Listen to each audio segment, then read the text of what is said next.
It is all your fault. If you had stayed in your house, none of this would have happened. But I promise you, I'm not leaving without a fight. So buckle up, because this marriage isn't over yet. Take this. Baba gave Jessica a white substance wrapped in a red and black cloth. When you get home, prepare your husband's favorite meal and add a pinch of this to it. Ekonke nke kongobasi. Story. Hello there, welcome to Tales by Irene Olaito, and of course, your tellteller is here.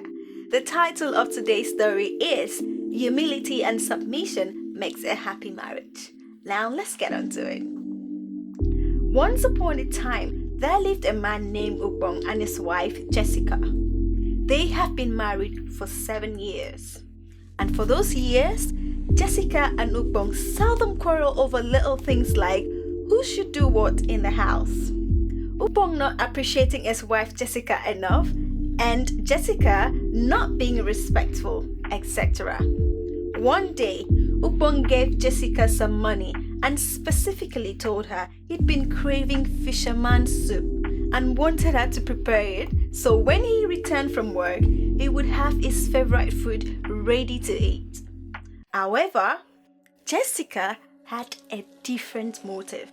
She decided to siphon the money for something else. I will use this money to make myself beautiful, said Jessica. I will do my nails, buy myself some nice clothes, treat myself to a spa day. I'm going to take care of myself today. When that man comes back, he will eat the afang soup from last night. I don't have the strength to prepare any fisherman soup, and besides, he hasn't given me money for my upkeep in a while, so why not? Ubong got to work dressed in a crisp white shirt, paired with tailored black trousers and polished leather shoes.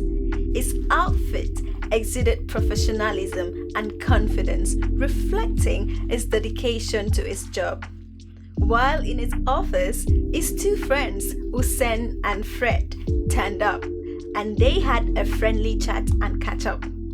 Ubong's friend, Hussein, teased Ubong as he said, "My man, see as you fresh, eh? You look so handsome. You can't tell me you've not been patronizing all those freaky so, eh? Because this freshness can't be from one pot of soup now, eh?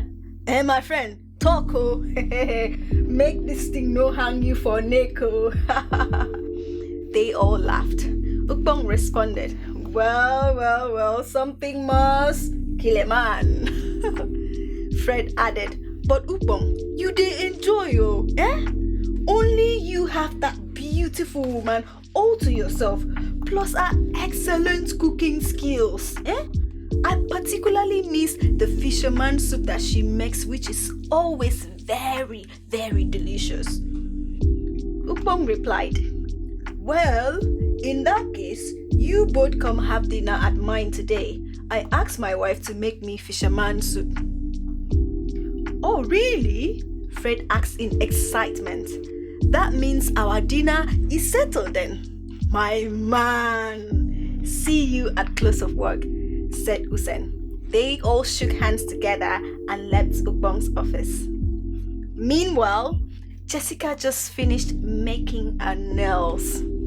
Looking at her newly done nails, Jessica said to the nail technician, "These nails are really beautiful.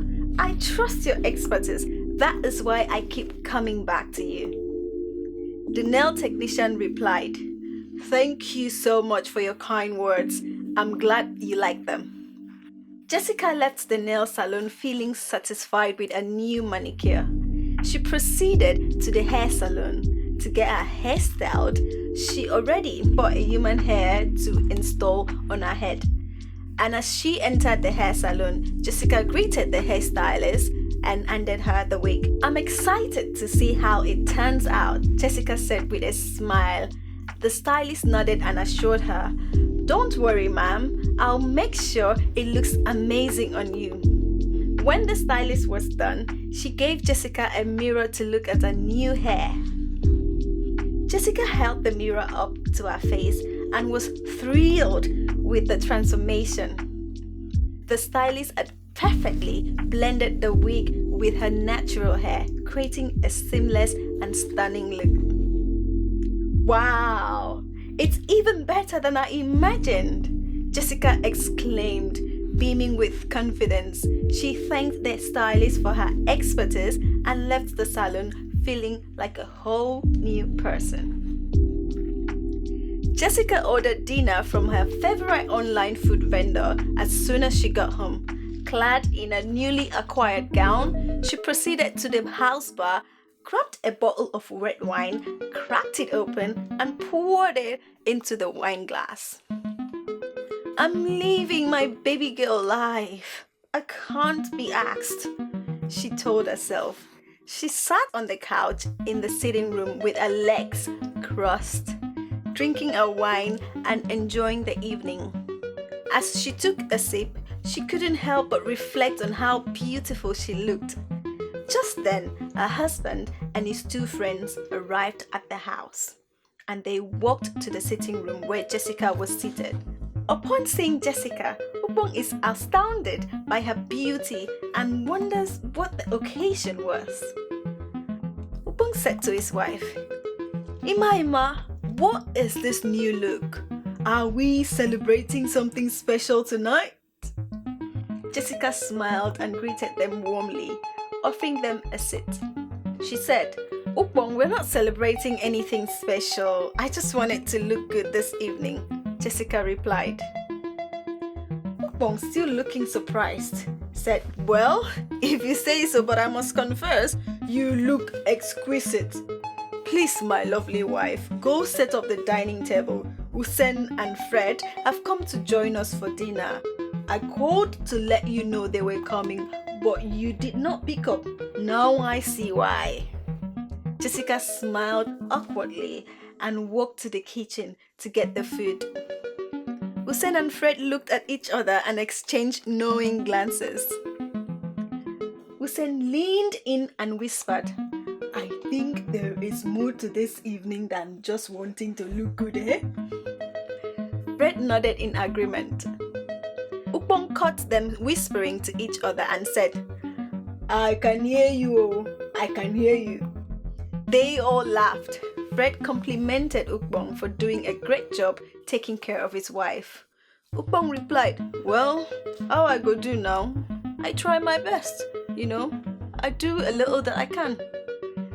However, he was worried because he never gave his wife money to do anything extravagant like making her hair, nails, and buying herself new clothes. He wondered if there was something else going on that he wasn't aware of.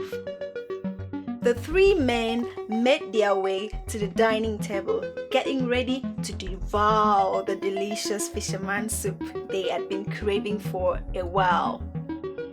Jessica walked in with a bowl of soup and started setting up for the meal. The men's faces lit up with excitement, but when they saw what Jessica was serving them, they became motionless. Upong in particular was awestruck. He looked at Jessica, who was busy dishing the meal onto their plates. "Jessica," Upong called, Is this a prank or what?" Hussein and Fred looked shocked as well, as they expected to be served with fisherman soup and not the afang soup Jessica was serving. Jessica smiled mischievously and replied, "Well, my dear, the fishes didn't want to be eaten today, so I decided to use the money to take care of myself. And besides, this afang soup is still delicious. I ate it as well." Jessica lied. Hussein and Fred exchanged a glance in disbelief, unsure of how to react to the unexpected turnout of events. Upong smirked. Jessica, what do you mean by the fishes didn't want to be eaten today? Are you a fish advocate now? Before leaving for work, I categorically told you I was craving fisherman soup, gave you enough money to prepare it, and you ended up saving me the afang soup you cooked 4 days ago.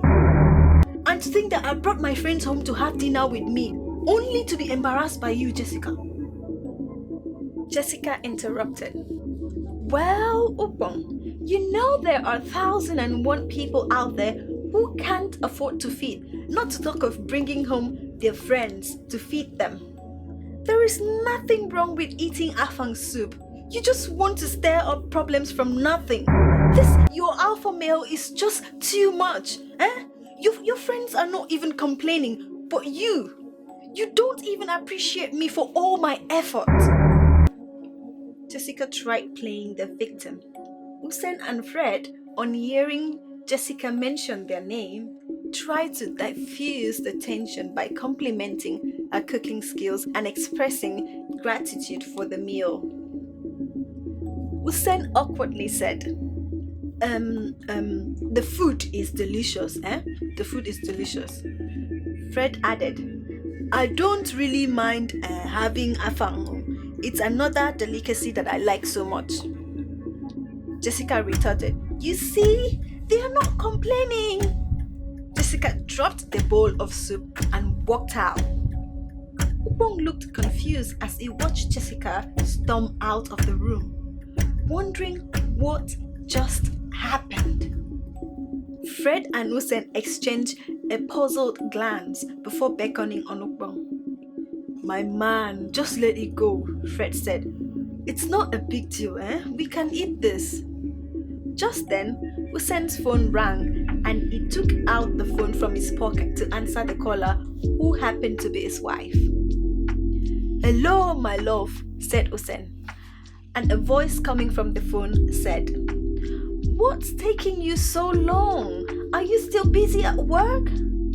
Usen replied, No, not really. I was just about to leave. I'll be home shortly. When Upong heard Usen's call, he turned to him. Don't tell me you are leaving already, Upong asked. Well, my brother, I'm sorry, my wife just called. We will meet up later, We'll meet up later. Fred also said he was leaving with Usen. Upong insisted on them staying, but they were already making their way to the door. Don't worry, we'll catch up another time now, Fred assured Upong as they left. Upong sighed, realizing the embarrassment Jessica had caused him in the presence of his friends. He pushed his chair and walked towards his room screaming, Jessica! It's Tales by Irene Ulaito.